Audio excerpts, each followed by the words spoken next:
ივანიშვილს აქვს უკომპრომისო დამოკიდებულება კორუფციის მიმართ, ასე უპასუხა კობახიძემ ღარიბაშვილზე დასმულ კითხვას. წარსულში ბიძინა ივანიშვილის რჩეული ჩინოვნიკი ახლა სწორედ მისი გადაწყვეტილების მოლოდინშია. ორგზის პრემიერ-მინისტრის აღიარებითი ჩვენების მიუხედავად, რომ წლების განმავლობაში შემოსავალს უკანონოდ იღებდა, მას ჯერჯერობით არ აკავებენ. ოცნების მხარდამჭერებში კი აზრთა სხვადასხვაობაა. ერთ დროს ღარიბაშვილის მეხუთბე პროპაგანდისტები ექს-პრემიერს ახლა ერთი მეორის მიყოლებით აკრიტიკებენ. ნაწილი მათ შორის მაღალი სასულიერო იერარქები ღარიბაშვილის ერთგულები რჩებიან და ოცნებას გადაწყვეტილებას უწუნებენ.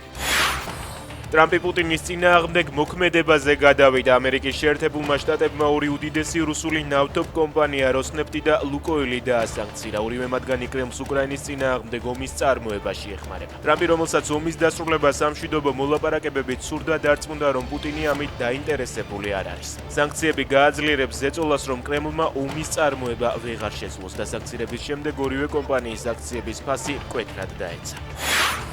ამერიკის მიერ დასანქცირებულ რუსულ როსნეფტის ქარხანას უკრაინელებმა შეუტიეს. დრონებით თავდასხმის გამო რიაზანის ოლქში კომპანიის უდიდესი ნავთობგადამამუშავებელი ქარხანა იწვის.